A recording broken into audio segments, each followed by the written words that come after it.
సహాయం ఇచ్చింది. ప్రతి ఒక్కరితో మాట్లాడండి. ప్రభు శ్రేష్టమైన ఆశీర్వాదాలు గుర్తుపట్టండి. ఎలాంటి ఎందుకు వచ్చింది ఆశీర్వాదాలు పొందడానికి నీ కృప పొందుకోవడానికి వచ్చావు ప్రభు. మరి దేనికి నీ కాదు కానీ అయ్యా నీ కృపలో ఎత్తుబడి ప్రతి కుటుంబం దీవించి ఘనమైన నామంలో నైము తెచ్చుకోవడం పరిశుద్ధమైన యేసుక్రీస్తు ప్రశస్తున్నామని ప్రార్థించి కూర్చున్నాము. ఆమేన్. హల్లెలూయా. ప్రియమైన దేవుని ప్రియ దేవుని యొక్క వాక్యాన్ని మనం ధ్యానించుకున్నాం. సంఖ్యాకాండము 14వ అధ్యాయము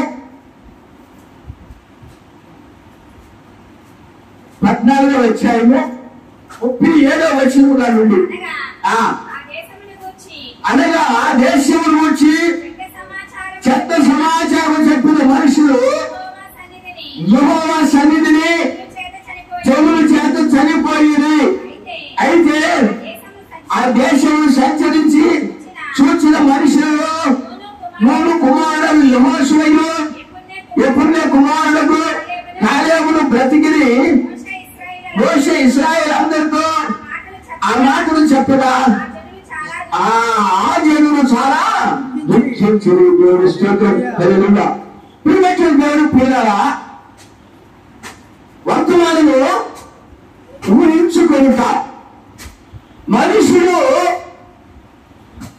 ఎక్కువ శాతము మంచి ఆలోచన చెయ్యడు కానీ చెత్త సమాచారం చెత్తకు గురించి ఆలోచిస్తాడు, ఊహిస్తాడు కదండి. ఏం ఊహిస్తామండి? చెడులు వచ్చే ఊహించుకుంటాం, ఆలోచిస్తాం. మంచి ఆలోచన చెయ్యం. ఎందుకంటే మంచి అనేటువంటి మనిషిని బ్రతికిస్తుంది, చెడు మనిషిని చంపుతున్నది. మంచి ఏమో మనిషిని బ్రతికిస్తుంది, చెడు మనిషిని చంపుతుంది. కానీ ఈ మనుషుడు ఆ చెడునే ప్రేమిస్తాడు, ఆ చెడునే ఊహిస్తాడు. దాని ఇంకో పని ఏమిటంటే దుస్సాహసము. అంటే మనిషి చెడ్డ సాహసం కలిగి అంటే ధిక్కరించుట. ఏం చేస్తాడు? ఒకసారి ధిక్కరిస్తాం. ఎలాగోటి ఏమైందిలే, ఏదో చెప్పవచ్చులే, ఏదో సంగతి దాటేయచ్చులే. ఒక వారం వెళ్ళకపోతే ఏమైంది, ఒకరోజు వెళ్ళకపోతే ఏమైంది, ఒకరోజు ప్రార్థన చేసుకోకపోతే ఏమైంది, ఒకరోజు దేవునికి మనం ఒకటే పరిస్థితి ఇవ్వకపోతే ఏమైంది.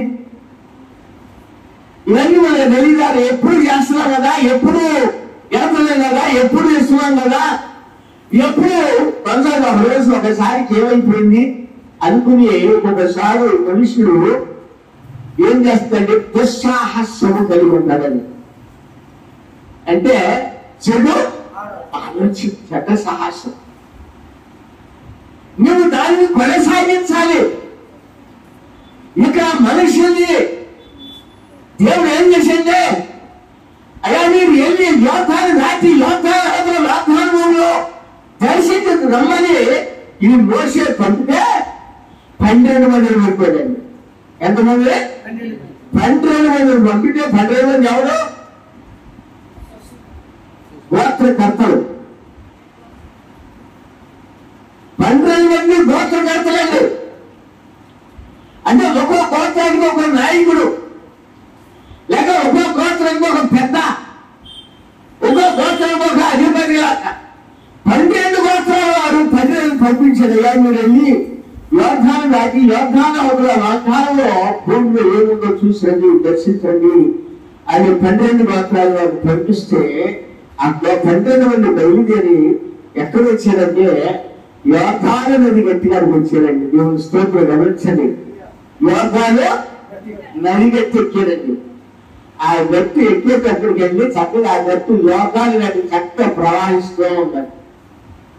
చక్కటి శ్రేష్టమైన నీరు అనుకోండి, చక్కగా ప్రవహిస్తూ ఉండగా ఆ నీరు చూశారండి. చూసి ఈ 10 మంది వెనక్కి రివర్స్ అయిపోయారండి. సరే, మనం ఈ యొక్క యోధాలను దిగేమంటే మనం కొట్టుకుపోతాం. చూసారా, దేవుడు మాట ఇచ్చాడంటే అది నెరవేరుస్తాడని ఆలోచన వారికి లేదు. దేవుడు వాగ్దానం చేశాడంటే అది ఏమైనా సరే సాధ్యపడుతుంది అనేటువంటిగా వాగ్దానం మీద వాళ్ళు విశ్వాసం ఉంచురా. దేవుడు మాట ఇచ్చాడంటే అది ఆలస్యమైన జరగక మానదు అనేటువంటిది విశ్వాసము మీద నమ్మకం మీద వాళ్ళు ఉంచలేదు. 10 మంది ఉంచరా. ఎలకం బయలుదేరడం ముందు ప్రారంభ సూర్యులే, యుద్ధానికి ప్రారంభంలోనే సూర్యుడు కానీ చివరికి వచ్చేటప్పుడు సూర్యుడు చూపించలేదు. ఈ రోజున విశ్వాసులు కూడా ఎంతో ప్రారంభ సూర్యులే, ఆరంభ సూర్యులు అంటే ఆరంభ సూర్యత్వం కానీ అంత్యం వరకు ఉండాలి. సూరత్వం అంటారు ప్రసంగిలే చెప్తారండి. సూరత్వమైనటువంటి అంత్యం వరకు ఉండాలంటే యుద్ధానికి వెళ్ళేవాడు మరణమైన జీవమైన విజయమో వేరు మరణమో యుద్ధంలోనే జరిగిపోవాలి. దేవుని స్తోత్రం వరించండి. ఈ జీవితం కూడా ప్రార్థనతోనే ముగియాలి. దేవునికి చిత్తమను ఒకవేళ ఆయన పిలవాల్సి ఉంటే పిలిస్తే ప్రార్థనలో పిలిచినందుకో మహిమలోకి వెళ్ళిపోతాం. ఆయనకు పరలోక రాజ్యానికి ఒకవేళ సమయం ఎక్కమండి. ఒకవేళ ఆయన మరణం తప్పించాలంటే నిన్ను ఆయన స్థలాన్ని బయట తీసుకెళ్తాడు. ఆయుష్ మరణ ఆయన ఆయుష్ తీయాలని ఆయన మరణము జీవ రెండు వాక్యం చెప్తుంది. జీవ మరణము నీ ముందు ఇచ్చాను, ఏది మేలుకరమైంది మీరు ఎరిగి దాన్ని తీసుకోమంటున్నాడు. జీవ మరణంలో ఉంటుంది. వాక్యము జీవమైనది, లోకము మరణమైనది.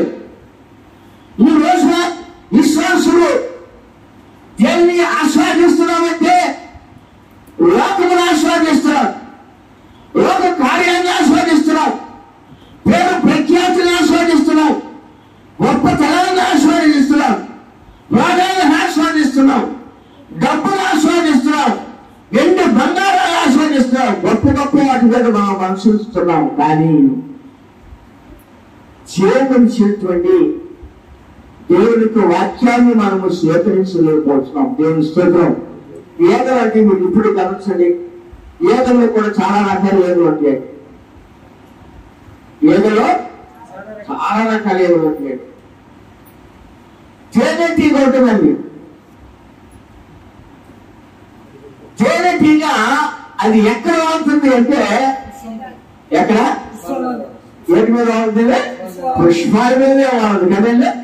ఏమి కదా అది పుష్పాల మీద వాడి ఆ పుష్పంలో ఉన్నటువంటి మకరాంగాన్ని తీసుకుని తేనెను తయారు చేసేటువంటి ఆ గూటి దగ్గరికి చేస్తుంది తేనెటీగ.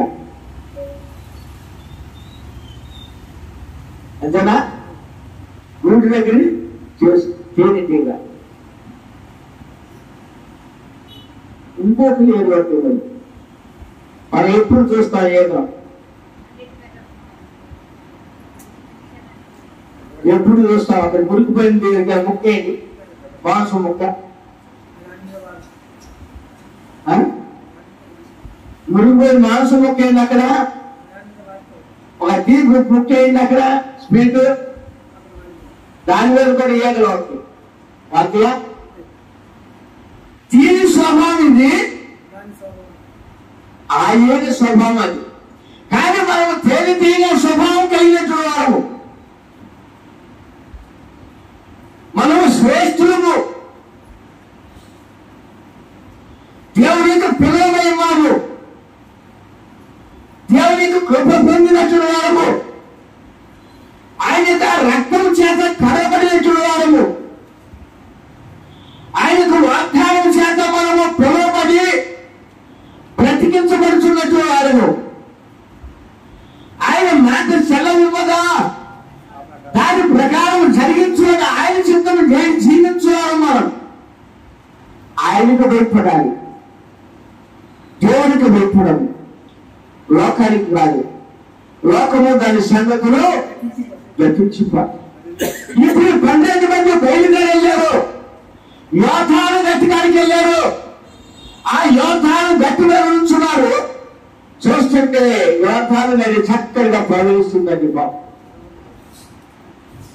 మంచి శ్రేష్ఠంగా వెళ్తుంటే ఈ 10 మంది అనుకున్నారు నిజముగా అదే మనము దిగితే ఏమైపోతామో కొట్టుకుపోతాం. దేవుడికి తెలియదా? దేవునికి తెలియదా? మోషేకి దేవుడు బయలుపరిచినప్పుడు, మోషేకి చెప్పినప్పుడు దేవుడు చెప్పుకోమంటారా? దేవుడు ఒక మనిషిని పిలిచినప్పుడు ఆ మనిషిని మరణానికి అప్పగించడు. దేవుడు ఒక వ్యక్తిని పిలిచేదంటే ఆ వ్యక్తిని మరణానికి ఒకవేళ ఆ వ్యక్తి యొక్క సమయంలో ముందే హెచ్చరిక తెలియజేస్తాడు. అయ్యా నీ మరణం చాలా దగ్గరలో ఉంది, నువ్వు జాగ్రత్త నీటిది మనకి హెచ్చరిక చేస్తాడు. మనం మనసు మన హృదయాలు అలారం కొట్టినట్టు కొంత మనకు కూడా గమనించండి.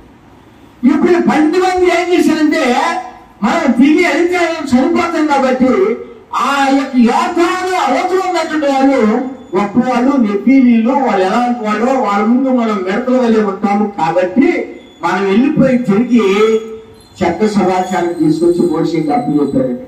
చూసారు ఈ రోజున విశ్వాసులు దేవుడి చేతి వాగ్దానాన్ని విడిచిపెట్టేసి దేవుడికి వాక్యము బలమైనటువంటి వాక్యమును విడిచిపెట్టి బలమైనటువంటి శక్తి కలిగినటువంటి వాక్యమును విసర్జించేసి లోకములో లోక సంగతులకు యొక్క ఆశయాలకు మనము నశించిపోతున్నాం వాటి ద్వారా. అదే చెప్తున్నారు మిగిలినటువంటి వారు 2 మిగిలారు. ఆ 2 ఎవరయ్యా అంటే కాలేబు, యెహోషువలు. దేవుని స్తోత్రం. వీళ్ళు కూడా వారిలాంటి మనుషులే, వారిలాంటి స్వభావం కలిగినటువంటి వాళ్ళే. వారికి ఏ పరిస్థితులు వీళ్ళకి ఉన్నాయి, కానీ వీళ్ళు దేవుడి యొక్క వాగ్దానాన్ని పట్టుకున్నారు. దేవుడికి వాక్యమును పట్టుకుని వేలాడారు. ఆ వాక్యమును బట్టి మోషే చెప్పాడు, ప్రవక్త చెప్పాడు, మనం ఎవరా ముందుకు పదా ఫలాన్ని వారు దిగినప్పుడు ఆ యోధాను దాటి అవతలికి వెళ్ళి వాగ్దాన భూమిలో ప్రవేశించాడు. దేవుడి స్తోత్రం. ఆ యోధాను దేశంలోకి వెళ్ళి అక్కడ ఉన్నటువంటి విషయాలన్నీ తీసుకొచ్చి మళ్ళా ఈ మోషేకి తెలియచేశాడు. గమనించండి, ఇప్పుడు వీరిలో ఎవరు దుస్సాహసం చేశారు? 10 మంది కదా. 10 మంది వాళ్ళ యొక్క ఊహలో విషయం కాదు, వాళ్ళు ఏదో ఊహించుకున్నారు, ఆలోచించుకున్నారు. చాలా మంది అతిగా ఆలోచిస్తారు. ఎవరైనా ఒక వ్యక్తిగా మాట్లాడడానికి ఏంటి అంతో కొంత మాట్లాడ వాళ్ళ నుంచి చెప్పుకుంటున్నారా? వాళ్ళు ఏం మాట్లాడుతున్నారు? ఇలా మనం ఏం చేస్తాం? వాళ్ళు ఒక్కొక్కసారి మనం మనంతటా మనమే ఊహించేసుకుంటాం. అది మంచి అయినా చెడుగానే ఊహించుకుంటాం. అది నీకు మైనస్ అయిపోతుంది.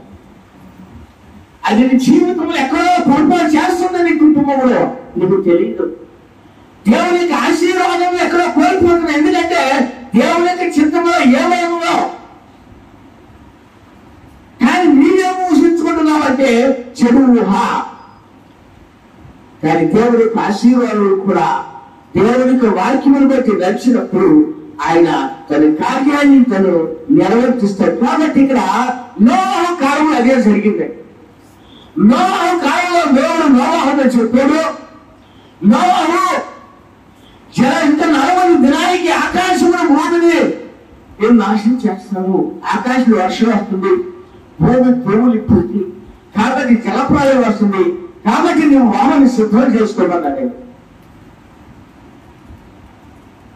చేసుకున్నప్పుడు నోవహు వాహనాన్ని సిద్ధం చేసుకుంటాం కష్టపడ్డాడు, ప్రయాసపడ్డాడు, ఎంతో శ్రమించాడు. అయ్యా నేను చెక్క, చితి సారపు చెక్క, ఆ చెక్కతో నేను వాడని తయారు చేయండి. ఆ చెక్క చూసినట్లయితే మానవుడికైతే మనకి చేరిక అనుకుంటాం, కానీ దేవుడి దృష్టిలో అల్లపమైనటువంటి ఆ చెక్కనే దేవుడు ఒక ఘనమైనదిగా, ఒక బలిష్టమైన చెక్కగా నియమించే దేవుడు స్తోత్రం. ఏ చెక్క అయితే మానవుడు తీసి పక్కన పెడతాడు, ఏ వ్యక్తిని అయితే దేవుడికి మానవుడు తీసి పక్కన పెడతాడో, దేవుడు ఆ వ్యక్తిని ఎన్నుకున్నప్పుడు ఆ వ్యక్తి ద్వారా ఆ వ్యక్తిని ఎంత ఉన్నత స్థానానికి తీసుకెళ్తాడు. దేవుడు స్తోత్రం. గమనించాలి. మనం అనుకుంటాం మేము గొప్పవాడు కదా, మా స్థితి బాగుంది కదా, మేము ఆర్థిక స్తోమత కలిగినట్టు వారు కదా, మేము జ్ఞానం కలిగినట్టు వారు కదా, మేము చదవలేము, వారి మా కథలు ఇవ్వండి అనుకున్నాం. కానీ దేవుడి యొక్క చిత్తం అయితే అవన్నీ కూడా దేవుడు దాన్ని తీసి అన్నింటి కూడా తీసి పక్కన పెట్టేసి ఎందుకు పనికిరానటువంటి ఆ వ్యక్తిని బయటకు చెప్తాడని దేవుడు స్తోత్రం. గమనించండి. కానీ మనం ఊహించుకోలేదు. మనం అనుకుంటాం మా వాడు గొప్పవాళ్ళనుకున్నాం, కానీ మా వాడు తక్కువ అయ్యింది ఆడయ్యాడండి. అసలు ఎందుకు పనికిరాదనుకున్నాము, అది దేవుడికి ఉపయోగపడదనుకున్నాము. గమనించండి. వాడు చదువు రాదనుకున్నాము, లేదా అది పనులే కాదనుకున్నాము, అది అసలు ఉపయోగపడదనుకున్నాం. కానీ దేవుడు అన్ని మంచి ఏమనుకుంటామండి? మానవుడికి ఊహ, దేవుడికి తెలుసు. నీవెప్పుడు కూడా నిన్ను కూర్చునేమో గొప్ప అని నువ్వు ఆలోచన చెయ్యద్దు. మనం చాలా అక్కడే పొరపాటు చేస్తాం. చాలా మంది ఏం చేస్తారు, మనకేంటి, మన స్టేటస్ ఏంటి, మన హోదా ఏంటి, మన లెవెల్ ఏంటి, మనకైతే ఇదుంది అనుకుని మనం లోపల ఏంటంటే ఊహించుకుని చెడాలోచన కలిగి గర్వించేసి చివరికి దేవుడి యొక్క ప్రభుని దూరైపోతున్నాయి. చివరికి ఆ స్థితి అంటే మీకు అర్థం కాదు. ఒక్కోసారి ₹1 చూడండి, ఒక ఎక్కడ ఒక్కో బిల్ల 3,50,00,000 అంతా పెట్టుకుంటాం. బిల్ల 212 బిల్లాలు కొనాలంట ఒక ఆయన కంపెనీ. 212 బిల్లాలు కొని అక్కడ లారీలు అన్ని ఉన్నప్పటికీ చివరికి దేవుడి కుప్పత వరద వచ్చినప్పుడు ఆ బిల్లాలు ఒక్కటి కూడా ఉపయోగం పర్లేదు. చూసి యూట్యూబ్ లో చెప్తున్నారు, చూసారా మీరు? ఒక్కో బిల్ల ఖరీదు 3 కోట్ల చిల్లర అంటాడు బిల్ల ఖరీదు. ఉపయోగం ఉందా? ఈ మునిగిపోతేది తెలియలేదండి. ఒక మొత్తం ఇన్ని వేల కోట్లు మేము నశించిపోయింది. కానీ మానవ పోస్తంలో మనకు మంచి స్థితి ఇచ్చేటప్పటికి మనకేంటి, ఏం చేస్తామంటే మనకేంటి మానవిక స్వభావం, మానవిక ఆలోచన, గొప్పతనం. మనం మంచి ఉంది, తినడానికి వర్షం వచ్చినా తినడానికి ఉండటానికి అన్నిటికీ మనం మంచి ఆర్పిస్తాం. కానీ దేవుని చిత్రంలో లేకపోతే అవి నీవు అనుభవించలేవు, ఉండలేవు కూడా. ఎందుకంటే నీ ఊహ అంతా కూడా చెడ్డది అంటాడు. మనుషుల యొక్క ఊహ అంతయో చెడ్డది అంటాడు ఆదికాండంలో. నీ ఊహను ఊహించుకోవడం కాదు, దేవుడి చిత్తం ఏంటి ప్రభా, దేవుడి అయ్యా నీ సంకల్పం ఏమైనది. చూడండి పాప, వరద ప్రాంతంలో మంచి బిల్డింగ్ లో ఉన్నటువంటి వారు ఉన్నారు, గుడిసెలో ఉన్నటువంటి వారు ఉన్నారు, అన్ని రకాలుగా ఉన్నటువంటి వారు ఉన్నారు. ఎవరు ఎన్ని బాధలు పడుతున్నారు గమనించండి. తిండి లేక కాదు, డబ్బు లేక కాదు, అలాగే నీరు లేక తాగటానికి కూడా నీరు లేకండి. దేవుడు ఏ వ్యక్తులు, ఏ కుటుంబంలో, ఏ పరిస్థితులు, ఎక్కడ ఏ పరిస్థితుల్లో దేవుడికి ఉత్తరతో దించబడుతుందో అర్థం కాదు. కానీ మానవుడు ఏం చేస్తాడండి, అతిశయం పడిపోతాడు. నాకేంటి మాకేంటి, మేము గొప్ప, ఎవరికైనా నువ్వు గొప్పవా, దేవుడికైనా నువ్వు గొప్పవా, వాక్యం కన్నా నీ యొక్క మోహం గొప్పదా, దేవుడి చిత్రం కన్నా నీ యొక్క ఆలోచన గొప్పదా. కానీ మానవుడు పైకి అంటాడు, అంత్య దినాల్లోనంట భక్తులంట పైకి భక్తి గలవాడే నుండి దేవుని యొక్క శక్తిని కోల్పోయినటువంటి వారు అంటాడు తిమోతి భక్తుడు. పైకి అంత్య దినాల్లో పైకి భక్తిగానే కనిపిస్తాం. వాళ్ళు చదువు గమనించండి, ఎలాంటి భక్తుడి, ఓ గుడ్డి పరిసయ్యుడా, పరిసయ్యకు గుడ్డి స్థానంలో ఉన్నావు. నేను భక్తి అనుకుంటున్నా, కానీ నీలో భక్తి లేదు. నీలో ఏది ఉంది అంటే అహంలో ఊహించుకునేది చెడ్డ ఆలోచన ఉంది, చెడ్డ తలాపులు పోయింది. అది నిన్ను యాత్రలు దాటి వాగ్దానంలో ప్రవేశించలేకపోవచ్చు. ఎందుకంటే ఆ చెడ్డ ఆలోచనే నిన్ను అంటాడు. ఒక్కొక్కసారి కీర్తన చెప్తారు, తాను తీసుకున్నటువంటి గోతులోనే తను పడిపోయాడు అంటాడు. అతను తీసుకున్న నీ చెడ్డ తలపులలో పతనాన్ని తీసుకొచ్చేసింది. మన చెడ్డ తలపులు ఎప్పుడు కూడా మనకి ఎక్కడో ఒక నష్టాన్ని కలగజేస్తుంది అనుకున్నాను. ఇప్పుడు నోవాహు చెప్పినప్పుడు నోవాహు వాడకడుతున్నాడు. నోవాహు దేవునికి మాటలు వాడకడుతుంటే అందరూ అన్నారు, నోవాహు వాడకడుతున్నాడు, నీరు లేదు ఏమి లేదు. అది ఎడారిలో కడుతున్నాడు నోవాహు పరిస్థితి. అది పనికిరాలేటువంటి చెక్క. ఈ చెక్కతో కట్టినటువంటి వాడ ఉండగా పెరుగుతా మునిగిపోతే అది వర్షం చెప్పలేదు, పట్టలేదు, పరిస్థితి లేదని రకరకాలుగా ఎక్కటాలు చేసి నోవాహుని ఎక్కారం చేసినటువంటి వారు చాలా మంది ఉన్నారు. అయినను గమనించండి, అయినను కొంతమంది ఆలోచన చేసి మళ్ళా వాళ్ళు కూడా కొన్ని చెక్కలు తీసుకుని వాళ్ళు చిన్న చిన్న పడవలు కూడా చేసుకున్నారంటారు.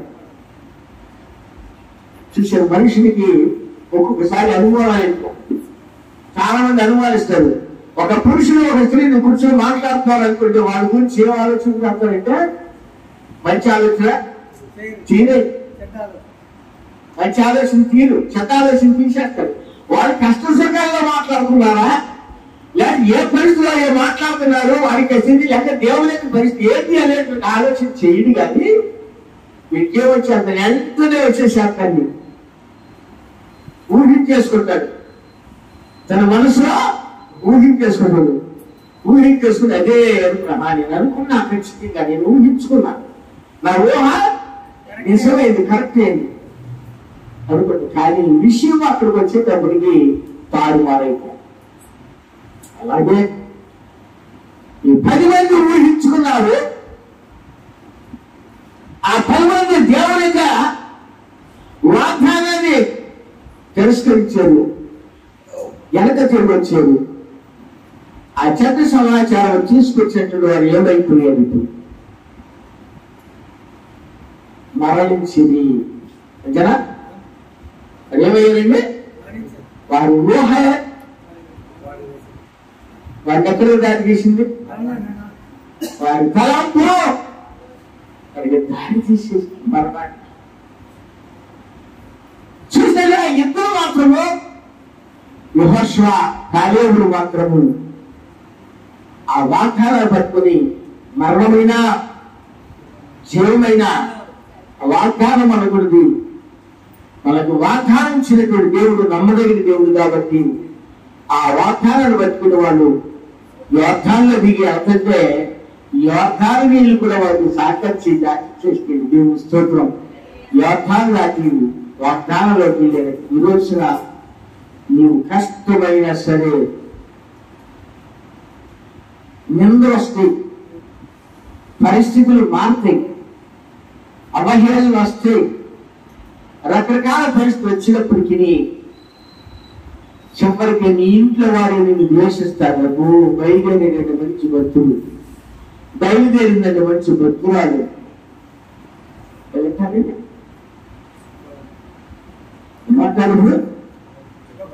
బయలుదేరిందని మంచి భక్తురాలు. అక్కడ దేవుడేనండి, దేవుడు తప్ప ఇంకేం కాదు. బయలుదేరాడని మంచి భక్తుడు, ఆయన దేవుడండి, దేవుడు తప్ప మరొకటి కాదు. అది ఈ కుటుంబం, పరిస్థితులు, బంధువులు, గిద్దువులు ఏం అవసరం లేదండి. యమనిమాలు ఎంతో మంది మనకి బాణాలు ఎక్కి పెట్టి అష్టం ఉంటాడు. కానీ దేవుడు ఆ వెళ్ళినటువంటి నిలబడినటువంటి వ్యక్తికి విషయాలు ఇచ్చాడు, వెనుకున్నటువంటి వారికి మరణాన్ని గమనించాడు. అబ్రహాం సంతతి అబ్రహాంకు వాగ్దానం చేశాడు. దేవుడు ఏమని చేశాడు తెలుసా? అబ్రహామా, నీవు నీ స్వదేశమును విడిచి నీ బంధువులను విడిచిపెట్టి, ఎవరు విడిచిపెట్టమన్నాడు? నీ స్వదేశాన్ని విడిచి నీ బంధువులను విడిచిపెట్టి నేను చెప్పినటువంటి పార్వతీయుల గురించి పాలస్తీనా వెళ్ళమన్నాడు దేవుడు. స్తోత్రం. వెళ్ళమన్నప్పుడు దేవుడు అబ్రహాముకి ఏమైనా తప్పు చేశాడా? అబ్రహాముని విడిచిపెట్టేశాడా? ఈరోజున క్రైస్తవ జీవితానికి ఎక్కడైతే పరిస్థితి అంటే రెండు విషయాలు. ఒకటి, మనిషిలో ధనాపేక్ష, బంధు ప్రీతి, ఆ రెండు ఉన్నంత వరకు కూడా దేవుని యొక్క కార్యము మనం చూడలేదు.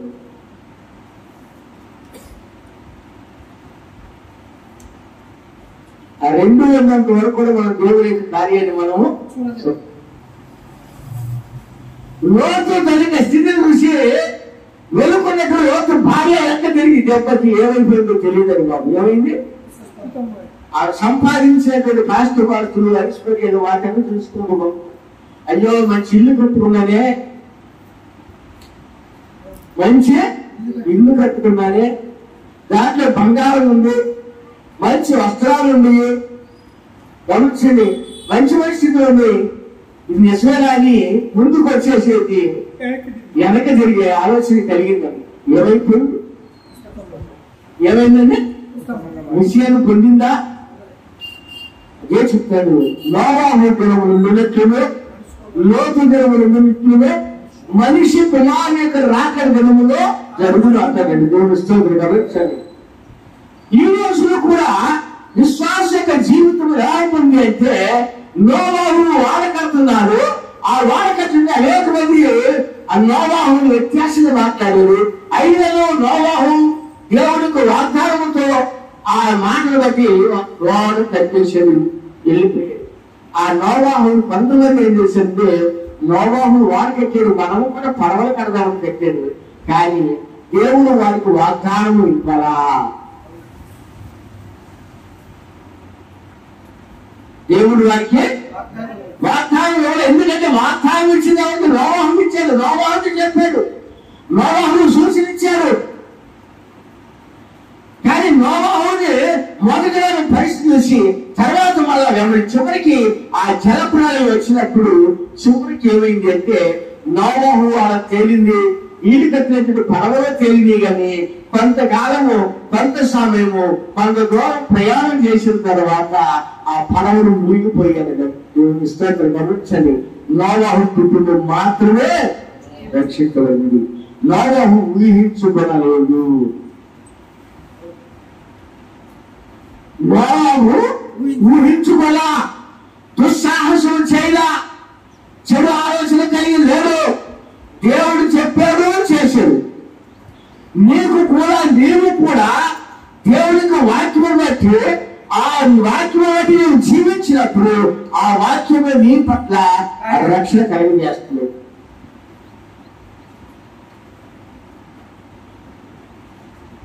యోగు కుటుంబం చుట్టూ కూడా వాక్యము పెంచి ఉన్నంత వరకు కూడా శోధన.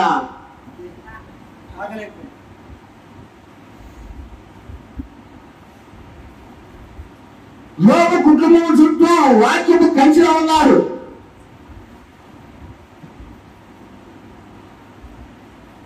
ఆ వాక్యం ఉన్నంత వరకు కూడా యోగు కుటుంబంలో శోధన రావాలి. అప్పుడు వాక్యము దాటిన తర్వాత, ఆ వాక్యము కంచెను తీసిన తర్వాత అప్పుడు శోధన. సాతాను గారిని ఆ కుటుంబమును శోధించడం మొదలుపెట్టింది. దేవుని స్తోత్రం. ఈ రోజున మనము వాక్యములో వండుకోకుండా, వాక్యములకు లోపడక, వాక్యం యొక్క భయము లేక, దేవుని యొక్క భయము లేక, దేవుని విషయంలో మనము సరైనటువంటి జీవితంలో మనం ఉండలేక ఏం చేస్తున్నామంటే, పరిస్థితులు తారుమారవుతుంది, స్థితిగతులు మారుతామంటే ఇవన్నీ కూడా సహజమే అనుకుంటాం. కానీ దేవుని యొక్క చిత్తమును నువ్వు గ్రహించాలి. ప్రభా, నీ చిత్తం ఏమైందయ్యా? ఈరోజు నువ్వు నాతో ఏం మాట్లాడుతున్నావు ప్రభా? ఎప్పుడన్నా మనం ప్రార్థన చేసుకున్నప్పుడు ఒక్కసారి మనం మందులోకి వచ్చిన తర్వాత ఎప్పుడైనా సరే మనం వాక్యం చెయ్యా, ఈ రోజు నువ్వు నాతో నీ దాసులాగా నువ్వు నాతో మాట్లాడుతున్నావు, నేను సరి చేసుకున్నప్పుడు నాలో ఉన్న లోపాలని నీవు ఎప్పుడైనా సరే నీ జీవితంలో ఎప్పుడైనా ప్రార్థన చేసుకున్నావా? ఒకవేళ వాక్యము దేవుడు నీతో సూటిగా మాట్లాడితే నీవు ఆ యొక్క నెపముల ఆనందం ఎవరి మీద వేస్తావంటే మళ్ళా దేవుడి సేవకుల మీద వేస్తావు. ఈరోజు పాస్టర్ గారు మాట్లాడింది ఎవరి గురించి? నన్ను గురించి, మమ్మల్ని గురించి. నీ ఊహించుకోతావు. నీ ఊహ అంతా ఏ మార్గంలో నీ ఊహించుకుంటున్నావు. నీ ఊహ ఆశీర్వాదం కాదు. ఇప్పుడు అది నశించిపోతుంది. నీ ఊహ చెత్తగైపోయింది. వీళ్ళు కూడా ఈ 10 మంది కూడా అదే ఊహ కలిగి ఏం తిరిగేసేది. కానీ వాక్యమును నమ్మి ఆ వాగ్దానాన్ని నమ్మి ముందుకెళ్ళినటువంటి వారు యెహోషువ కాలేబును జీవించి శ్రేష్టమైన ఆశీర్వాదాలతో వారి కుటుంబములతో దేవునికి నమ్మకమైన బిడ్డలు ఉన్నారు. క్రీడ ఈ రోజు నువ్వు ఏం ఊహించుకుంటున్నావు? నీకు ఆలోచన ఏంటి? మనకు పర్వాలేదు అనుకుంటాం. ఆయన ₹1,00,00,000 ఇల్లు కట్టుకున్నాడు. ₹1,00,00,000 ఇల్లు, సింగరాన్ని, కారు, బండి అన్నీ ఉంది. చివరికి ఈ వరద వచ్చేటప్పటికి ఆ చుట్టూ ఉన్నటువంటి పావులన్నీ ఆ ఇంట్లో చేరు. ఆ కారం బొరకలో కూరుకుపోయింది. ఆ బండి బొరకలో కూరుకుపోయింది. కేవలం వాడు ప్రాణం దక్కించుకుంటారు. పరసోటికి వెళ్ళాడు.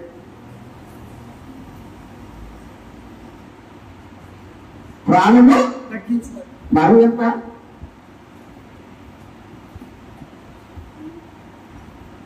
నువ్వు సొంత అత్తిస్తావు పొరుగు పెడితే మనం ఏం చేస్తామంటే మన పరిస్థితులు ఏంటి? నువ్వు అతిశయ పడవలసి ఉంటే దేవుడి మీద అతిశయపడు. ప్రభువునా ప్రభా నాకు ఈ రోజు నువ్వు సజీవంగా ఉంచినట్టు నీకు వందనాలయ్యా. నీవిచ్చిన దాన్ని బట్టి నన్ను జీవిస్తున్నా. నా కుటుంబము క్షేమం ఉంది. నా బిడ్డలు క్షేమం ఉన్నారు. నా బిడ్డలు మంచి ఆశీర్వాదం కలిగినటువంటి వారు మంచి ఉత్సాహాలు చేస్తారు. మంచి చదువు చదువుతున్నారు. మంచి భార్యలు, మంచి పిల్లలతో నా కుటుంబము మంచి శ్రేష్టమైన ఆశీర్వాదం ఉందని దేవుళ్ళు సంతోషించారు. అంతేకాని లోపల ఒకటి పైకి ఒకటి ప్రదర్శించేవంటే నీ కుటుంబము అంతకంతగా దిగజారిపోతుంది. కానీ ఆశీర్వాదము పొందలేము.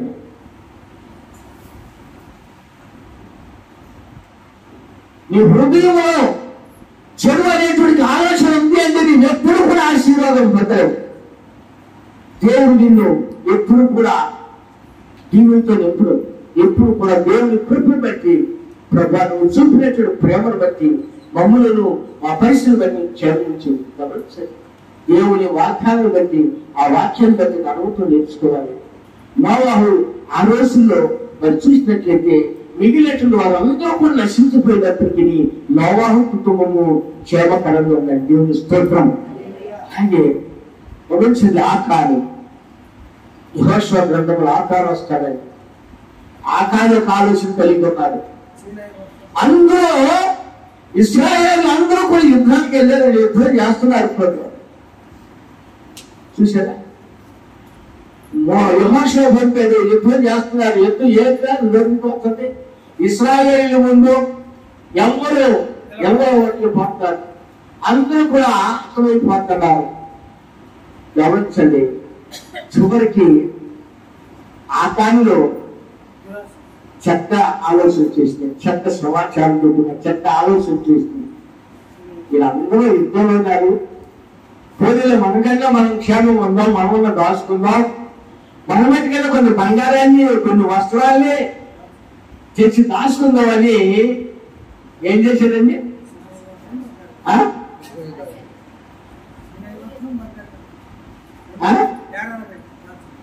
అందరూ యుద్ధంలో ఉన్నారు. బాగానుంది.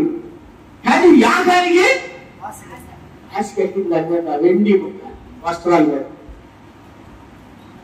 అనుకున్నాడు. ఏమనుకున్నట్టే ఒకసారి మనం దాచుకుని ఏమవుతుందిలే, ఒకసారి తీసి దాచుకుంటే మనము కొంత ఏంటది? కొంత. అదే కార్యం అపోస్తుల కార్యంలో ఒకరు చేశారు, భార్య భర్త. కొంత తీసి దాచుకుంటే పర్వాలేదు అనుకున్నాను. కొంత దాచుకుని కొంత తీసుకెళ్లి పేతురు బాబాయ్ గారు పెట్టి, అయ్యా ఇంతేనయ్యా మా పొలం అమ్మింది, ఇంతేనయ్యాలి. అది కొంత ఉండదు. అలాగే ఈ ఆకారం ఏం చేసిందంటే తన మనసులో ఆలోచన కలిగింది. సొమ్ములో ఒక మంచి శ్రీనార వస్త్రమును, 200 తులముల వెండిని, 50 తులముల ఎత్తుగల ఒక బంగారు కమ్మిని నేను చూసి వాటిని ఆశించి ఆలోచన చేసిన పాపం చెత్త ఊహించుకున్నాడు. పర్వాలేదు ఒకసారి దొంగతనం. ఒకసారి దేవుడి దగ్గరికి ప్రార్థన గెలపతి ఏమైందో తెలుసు.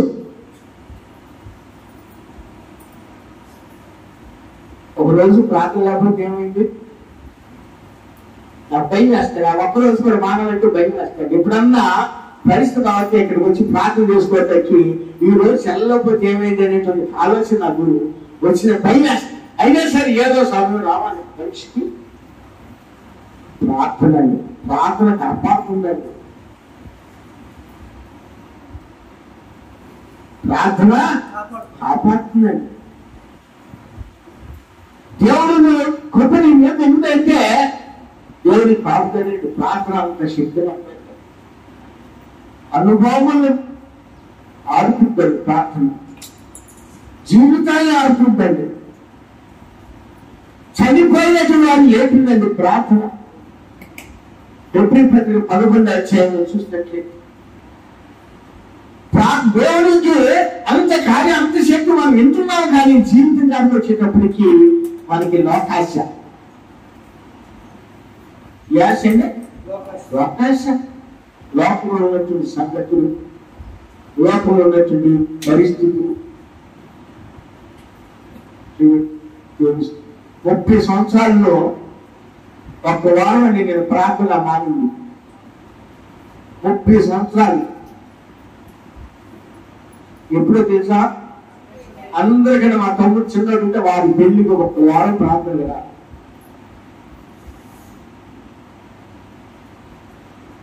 ముప్పై సంవత్సరాల్లో ఒక్క వారం ప్రార్థన రాలేదు. ఒక్క వారం ప్రార్థన. ఆ సహోదరుడు వివాహానికి ఆ టైం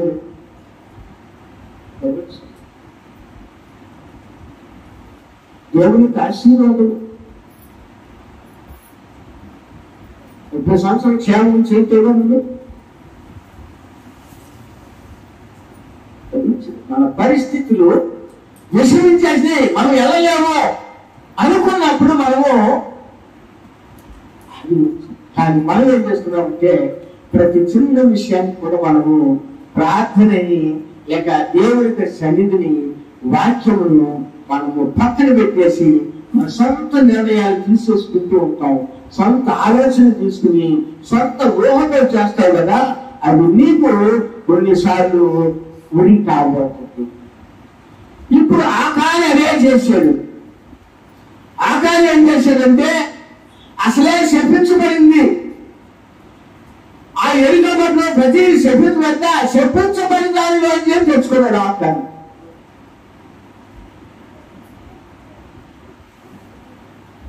చివరికి యుద్ధం జరగట్లా, యుద్ధం ముందుకు వెళ్తలేదు. ఇశ్రాయేలు ఓడిపోతున్నారు.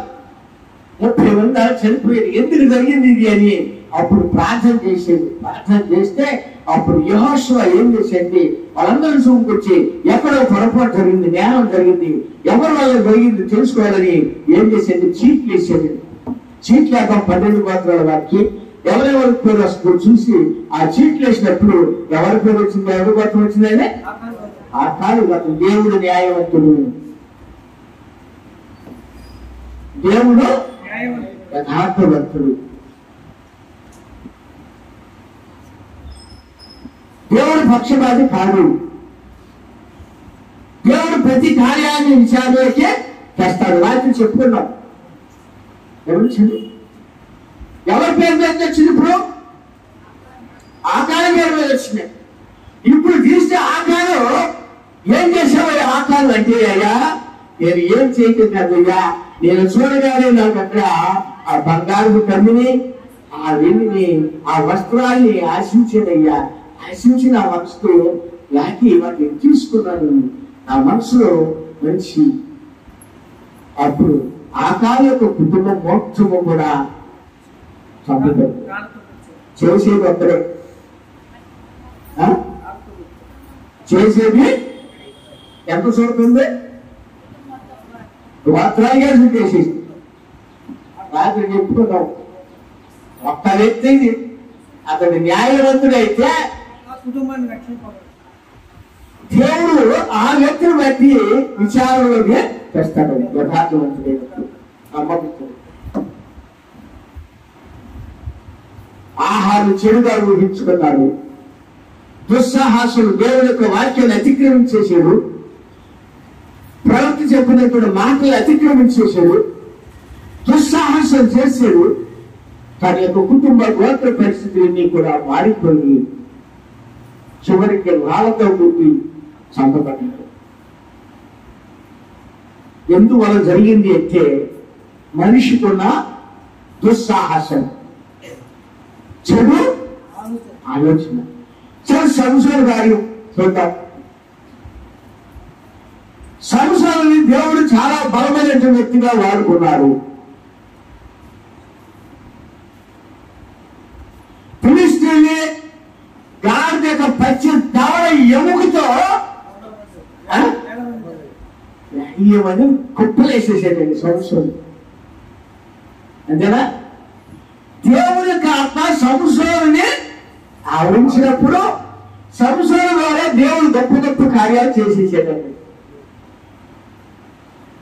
సరే, సంవత్సరానికి అనుకున్నాడు. ఒక ఊహ వచ్చేసి ఆలోచన. తెలియని చూడగానే తనలో ఒక మనస్సు కలిగి వచ్చేస్తే అనుకున్నాడట, ఒకసారి పాపం చేస్తే ఏమైందిలే, ఒకసారి పాపం చేస్తే ఏమైంది, ఏమిటి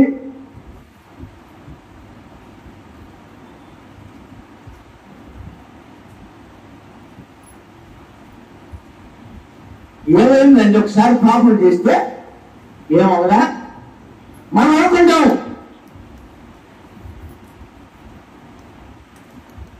ఒకసారి మనం చేయకపోతే ఏమైంది, ఒకసారి పరిస్థితి లేకపోతే ఏమైంది, ఒకసారికి ఈ కార్యాలన్నీ జరిగిపోతాయా అనేటువంటి ఆలోచన మనకి ఒకసారి వస్తూ ఉంటాయి. ఆ వచ్చి మనం ఏం చేస్తామంటే ఆ ఒక్కసారిలోని మనం ఎంతో శ్రేయస్కరమైనటువంటి ఆశీర్వాదాన్ని మనము కోల్పోవడం జరుగుతుంది. ఇది తెలుసా? ఆ ఒక్కసారిలోనే శ్రేష్టమైన ఆశీర్వాదం కోల్పోతామని తెలుసా?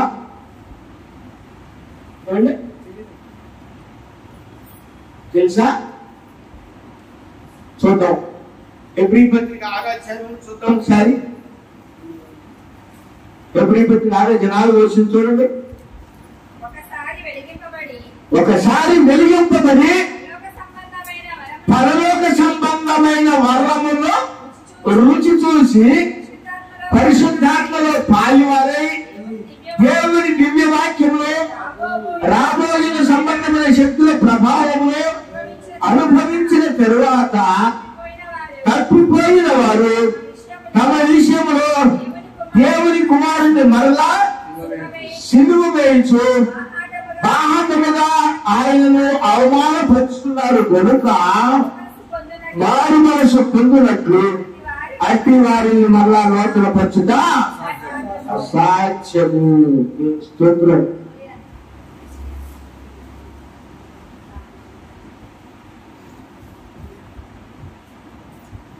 ఒకసారి వెలిగింపబడి పరలోక సంబంధమైనటువంటి వరమును రుచి చూచిన తరువాత దేవుని దివ్య వాక్యములు అనుభవించిన తర్వాత మనం తిరస్కరిస్తే ఏం చేసినట్లే కదా. దేవుని కుమారుని మరలా నువ్వు బాహటముగా సిగ్గులో వేల్చిన వాటి వాటికి మారు మనసు మార్పు. ఒకసారేగా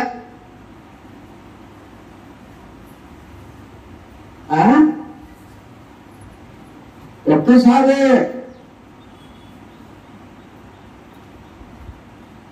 అధ్యక్ష అంటే 2 సార్లు దొంగతనం చేసావు అయ్యా. ఒక్కసారి చేసిన దొంగే.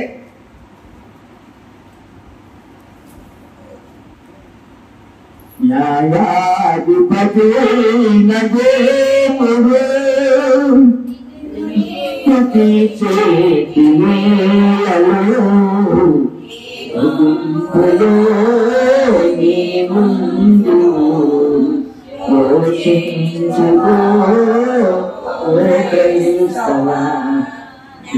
న్యాయాధిపతి నదేముడు. ఇప్పుడు న్యాయాధిపతి ఎవరు? తీర్పు తీర్చే సమయంలో నీ మీద నేరము మోపబడినప్పుడు అయ్యా ఒక్కసారేనయ్యా నేను దొంగతనం చేసింది, ఒక్కసారేనయ్యా నేను నేరం చేసింది, ఒక్కసారేనయ్యా నేను అవిధేయత కలిగి నేను పరిస్థితి చేసింది అని అంటే దేవుడు ఊరుకుంటాడు. ఇప్పుడు ఏమంటే ఊరుకోడు కదా. ఇప్పుడు ఆ కాలం అదే జరిగింది, ఆ కాలం జీవితంలో అదే జరిగింది. సంసార కార్యంలో కూడా చూసినట్లయితే సంసారం కూడా పరిస్థితి ఊహించుకోవాలి. అప్పుడు వరకు సంసారం దేవుడు వాడుకున్నటువంటి దేవుడు దెలీలా విషయంలో ఎప్పుడైతే నేరస్తుడిగా మిగిలిపోయాడో చివరికి సంశోధిక స్థితి తారుమారైపోయింది. చివరికి ఏమంటున్నాడు తెలుసా? బంధించబడి సంఖ్యలతో బంధించబడి దారిని తిప్పుతుంటే వాళ్ళు అవహేళన చేస్తుంటే, అపహాస్యం చేస్తుంటే, హింసిస్తుంటే అప్పుడు అంటున్నాడు, అయ్యా ప్రభా ఒక్కసారి నువ్వు నాతో ఒక్కసారి నువ్వు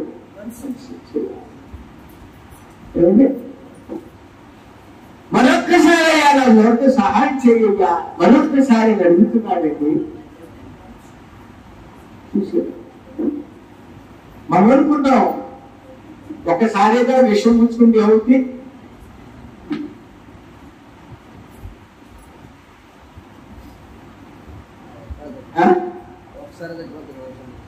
ఒక్కసారి విషయం తీసుకుంటే ఏమవుతుంది? ఏమవుతుంది? ఒకసారికి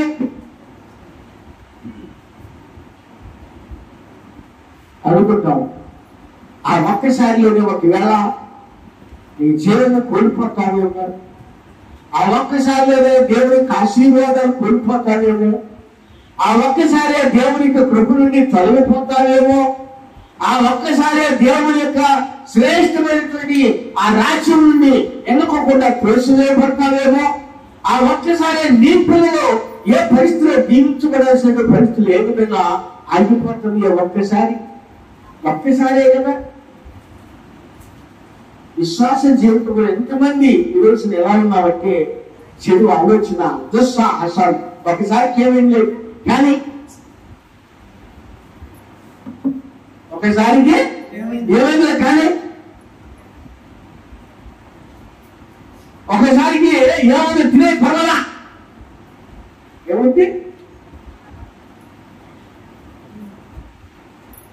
ఆ ఒక్కసారి తప్పిపోతున్నావేమో.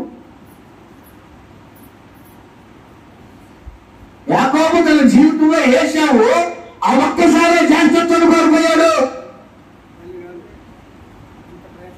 ఆ ఒక్కసారే ఏశావు జాగ్రత్తను కోల్పోయింది. ఆ ఒక్కసారే మరలా తిరిగి ఆ జాగ్రత్తం కొరకు ఏశావు అంగరాచాడు.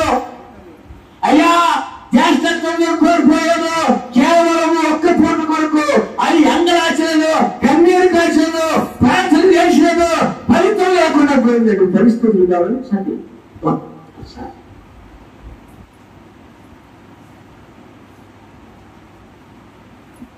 దేవుడి మీద, ఆ వాక్యం మీద ఆధారపడు, ప్రార్థన మీద ఆధారపడు. ప్రభాన్ని చిత్తమైనటువంటి నడిపించయ్యా, నీ వాక్యమును బట్టి నేను జీవిస్తున్నాను. నీ వాక్యం మా జీవితానికి మారింది. ఆ వాక్యంతో మేము జీవించాలి. త్వరగా చేస్తాను. యోహానికి కూడా అదే కార్యం. యోహాను కాలంలో సద్దుకైలు ఉన్నారు, పరిసయ్యులు ఉన్నారు. బాప్తిస్మం ఇచ్చేటువంటి యోహాను అక్కడ చూసినప్పుడు ఆ సద్దుకైలు వారికి ఉండేటువంటి నిష్ఠ వారికి ఉంది, పరిసయ్యులకు ఉండేటువంటి నిష్ఠ వారికి ఉంది. వారు క్రైస్తవ జీవితమే, వారు కూడా దేవుని విషయంలో ఉన్నారు. కానీ దేవుని యొక్క సిద్ధమైన పరిస్థితి వారి పట్ల ఎందుకంటే వారి సొంత నిర్ణయాలు, సొంత ఆలోచన. కానీ యోహాను పట్ల దేవునికి వాక్యము యోహాను యొక్కకు వచ్చింది. యోహానుతో మాట్లాడి యోహాను తన కార్యం నిర్వర్తించాడు. యోహాను దేవుడు ఏ చెప్తే విశేషాడు. సద్దుకైలు పరిశీలన అయితే ఒకసారి ఏమైంది కానీ ఒకసారి ఏమైందో కానీ ఆ ఒక్కసారి పరిస్థితులు మారినప్పుడు ఏమవుతుంది? శేబా దేశపు రాణి ఒక్కసారి ఏంటంట సొలొమోను గురించి, సొలొమోనుకి న్యాయ తీర్పుల గురించి, సొలొమోనుకి రాజ్య పరిపాలన గురించి, సొలొమోను ఉన్నటువంటి ఆ సేవకుల యొక్క వారి కుర్చీల గురించి, ఆ యొక్క సింహాసనాల గురించి, సొలొమోను యొక్క ఆహార ద్రవ్యాల గురించి, సొలొమోను యొక్క సేవ తగ్గి వస్త్రాల గురించి, సొలొమోను ఉన్నటువంటి ఆ పరిస్థితుల గురించి ఒక్కసారి శేబా దేశపు రాణి ఆమె ఎంతో కష్టపడి వచ్చింది. ఎన్నాళ్ళు ఒక్కసారి ఎన్నాళ్ళు ఆ స్థితిని వచ్చాడు, కన్నులారా చూశాడు. వెళ్ళడానికంటే చూసింది వచ్చింది దేవుడు మీద. మన జీవితంలో ఒక్కసారే కదా అనుకుంటాం మేము, నువ్వు ఒక్కసారే కదా. ఆ ఒక్కసారి పరిస్థితులు తారుమారుతున్నాము. ఒకసారి ఆలోచించేవా? ఆ ఊహ ఎందుకు వస్తుంది అంటే చెడు దుస్సాహసం అనేటువంటి నీలో ఉన్నప్పుడు, చెడ్డ ఆలోచన ఆలోచించినప్పుడు, ఆ చెడు ఊహ నీలో ఉన్నప్పుడు అది నిన్ను పతనానికి తీసుకెళ్తుందో కానీ ఆశీర్వాదాన్ని తీసుకెళ్తావు. కాబట్టి ఇప్పుడు దేవుడి ప్రియుల మధ్యాహ్న కాల సమయంలో దేవుడికి వాక్యమును బట్టి, వాగ్దానాన్ని బట్టి జీవించండి. ఆ వాగ్దానంతో మనం ముందుకు సాగుదాం. దేవుడు ప్రతి కుటుంబంలో మనల్ని, మన బిడ్డలు దీవించి ఆశీర్వదించును గాక. ఆమేన్.